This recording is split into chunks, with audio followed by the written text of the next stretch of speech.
अटल बिहारी वाजपेयी जी के जन्म दिवस के शुभ अवसर पर भारत सरकार ने निर्णय लिया है कि अटल बिहारी वाजपेयी जी का जन्म धूमधाम से मनाया जाए।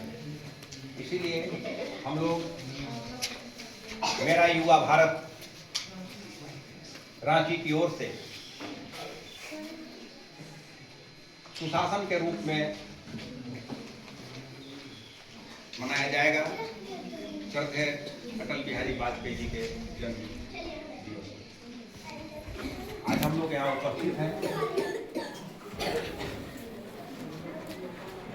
हमें यहाँ कुल्लू प्रखंड में चंद्रशेखर आजाद युवा संगठन के बैनर तले चंद्रशेखर आजाद युवा संगठन के बैनर तले हम लोग आज यहाँ उपस्थित हैं और हम लोग अटल बिहारी वाजपेयी जी के तैल चित्र पर माल्यार्पण कर हम लोग इस कार्यक्रम का शुभारंभ अभी किए। हमारे बीच उपस्थित हैं हमारे संस्था के उपाध्यक्ष श्री अनिल साहू जी। इस कार्यक्रम में मैं इनका स्वागत करता हूँ। हमारे बीच उपस्थित हैं शिक्षाविद शिक्षक नरेश लहरी जी, हम आपका भी स्वागत करते हैं। हमारे बीच उपस्थित हैं हमारे संस्था के कोषाध्यक्ष निगल मुंडा जी, आपका भी स्वागत है। अनिल गुप्ता जी ये भी शिक्षक हैं और बराबर से मार्गदर्शन देते रहे हैं। हम चाहेंगे कि कार्यक्रम का शुभारंभ इनके अटल बिहारी वाजपेयी जी के जीवनी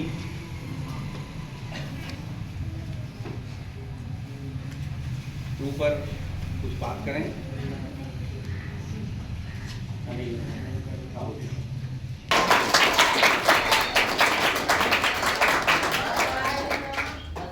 हमारे संस्था के सचिव श्री उमेश बैद जी, हमारे कोषाध्यक्ष श्री निगल मुंडा जी और शिक्षाविद नरेश लहरी जी और उपस्थित सभी सज्जनों, जैसा कि आज हम लोग यहाँ पर इकट्ठा हुए हैं पूर्व प्रधानमंत्री भारत रत्न से सम्मानित श्री अटल बिहारी वाजपेयी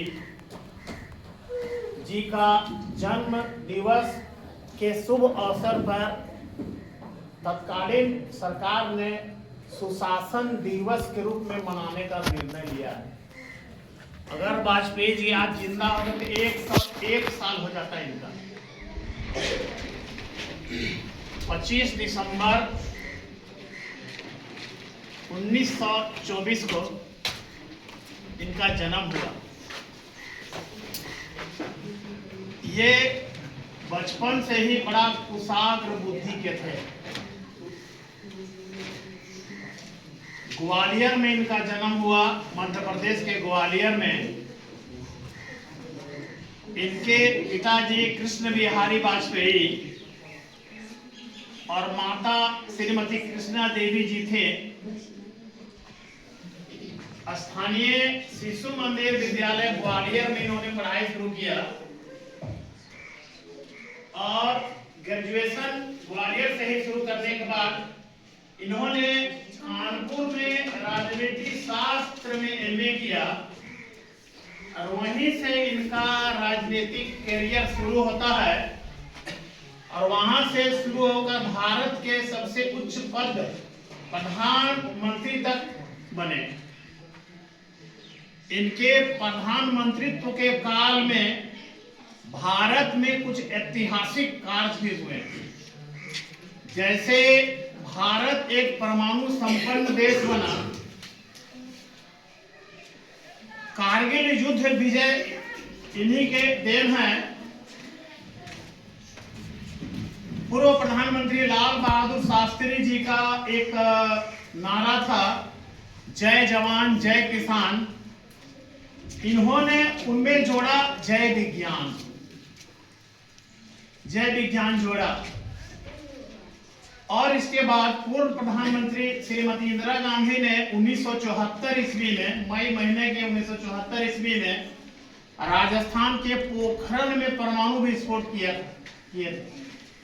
उसके ठीक 18 साल बाद 13 मई और 11 मई और 13 मई को 5 परमाणु भूमिगत परीक्षण राजस्थान के पोखरण में किया और भारत का मस्तक गर्व से ऊंचा कर दिया।